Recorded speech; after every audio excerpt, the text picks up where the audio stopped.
Yes. Mr. Jobs, you're a bright and influential man. Here it comes. It's sad and clear that on several counts you've discussed, you don't know what you're talking about. I would like, for example, for you to express in clear terms how, say, Java, in any of its incarnations, addresses the ideas embodied in OpenDoc.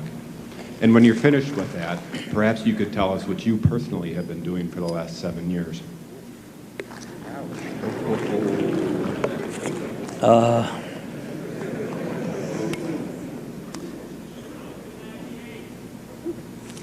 You know, you can please some of the people some of the time, but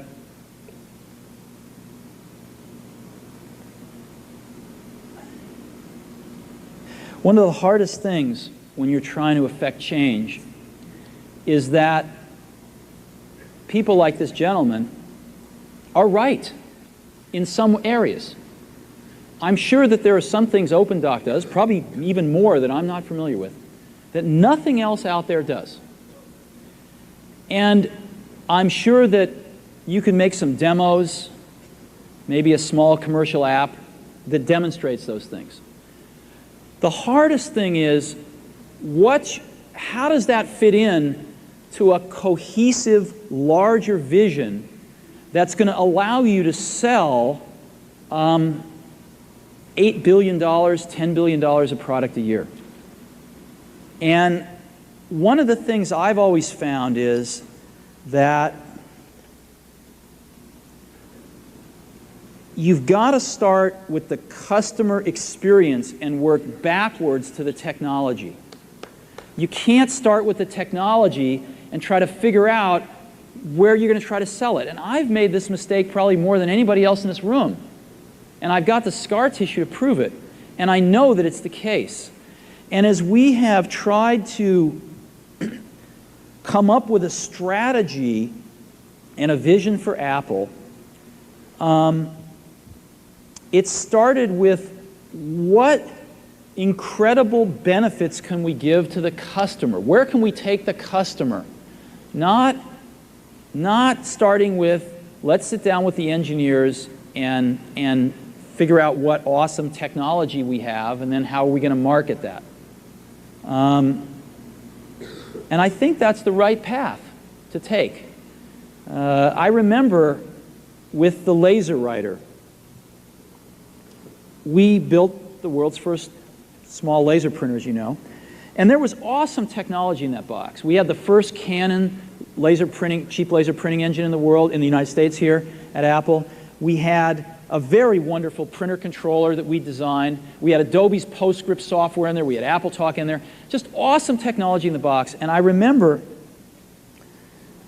seeing the first printout come out of it and just picking it up and looking at it and thinking, you know, we can sell this. Because you don't have to know anything about what's in that box. All we have to do is hold this up and go, do you want this? And if you can remember back to 1984, before laser printers, it was pretty startling to see that. People went, whoa, yes. And that's where Apple's got to get back to. And you know, I'm sorry that OpenDoc's a casualty along the way, and I readily admit there are many things in life that I don't have the faintest idea what I'm talking about.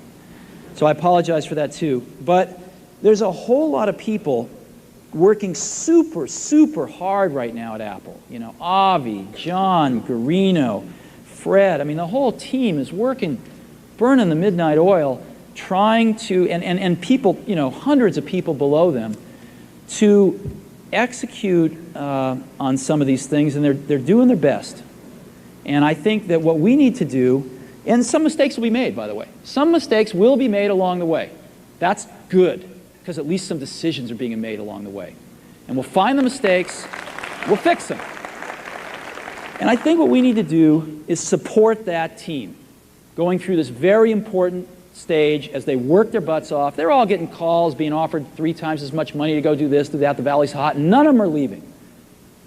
And I think we need to support them and see them through this and write some damn good applications to support Apple out in the market. That's my own point of view.